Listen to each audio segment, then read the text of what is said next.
जब किसी राज्य का विधानसभा चुनाव होता है या फिर देश का लोकसभा चुनाव होता है तो खूब हंगामा होता है, बयानबाजी होती है, नारेबाजी होती है, नेता भी सड़क पर उतरते हैं और खुद के लिए वोट मांगते हैं।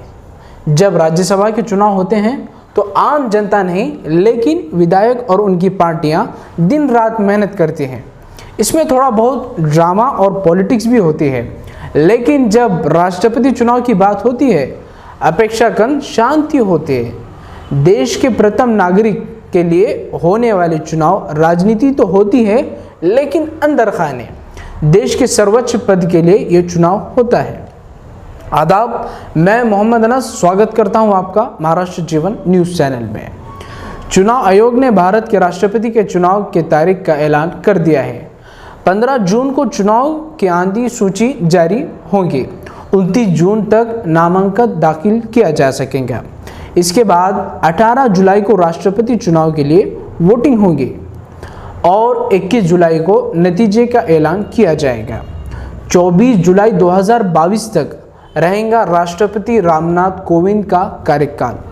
संविधान के अनुच्छेद 62 के मुताबिक मौजूदा राष्ट्रपति के कार्यकाल खत्म होने से पहले नया राष्ट्रपति चुना जाना अनिवार्य है। आइए हम आपको बताते हैं कि भारत के राष्ट्रपति को कैसे चुना जाता है। सबसे पहले नामांकन। राष्ट्रपति पद के लिए नामांकन दाखिल करना। संविधान के अनुच्छेद 58 के मुताबिक देश का कोई भी व्यक्ति राष्ट्रपति चुनाव लड़ सकता है, लेकिन इसके लिए कुछ ज़रूरी शर्तें रखी गई हैं। पहली शर्त, उसे भारत का नागरिक होना चाहिए, उसकी उम्र कम से कम 35 साल होनी चाहिए और वो लोकसभा सदस्य बनने की सभी योग्यताएं रखता हो। जो भी ये उम्मीदवारी शर्तें पूरी करता है वो नामांकन दाखिल कर सकता है और उम्मीदवार को जमानत राशि के तौर पर उसे 15,000 रुपये की रकम जमा करनी पड़ती है। नामांकन दाखिल करने के बाद अब बात आती है वोटिंग की।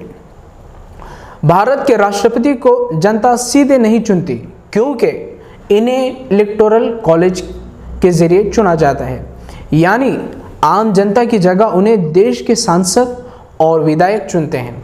विधान परिषद के सदस्य और राज्यसभा के सदस्यों को वोटिंग का अधिकार नहीं होता। अब हम बात करते हैं चुनाव प्रक्रिया की।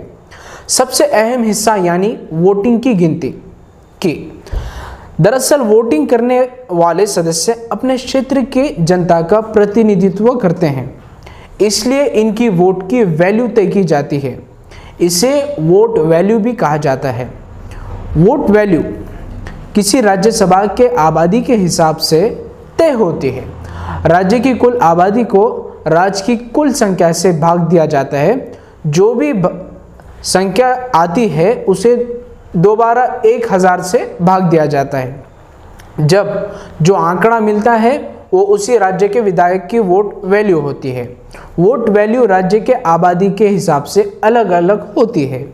इलेक्टोरल कॉलेज लोकसभा और राज्यसभा के निर्वाचित सदस्य और सभी विधानसभाओं के निर्वाचित सदस्य, यानी कुल 776 सदस्य और 4033 विधायक चुनेंगे राष्ट्रपति। वोट वैल्यू का एक फॉर्मूला दिया गया है। सांसद और विधायक बैलेट पेपर पर पहली, दूसरी और तीसरी पसंद बनाते हैं। पहली पसंद के वोट गिने जाते हैं। अगर कोई उम्मीदवार वेटेज हासिल कर लेता है तो उसकी जीत हो जाती है। अगर ऐसा नहीं होता है तो फिर दूसरी और तीसरी पसंद का वोट गिना जाता है। जिस उम्मीदवार का सबसे कम वोट मिलते हैं वो रेस से बाहर हो जाता है और उसके वोट दूसरे उम्मीदवारों को ट्रांसफ़र किए जाते हैं। ऐसे होता है इलेक्टोरल कॉलेज। यहाँ पर हम रुकेंगे।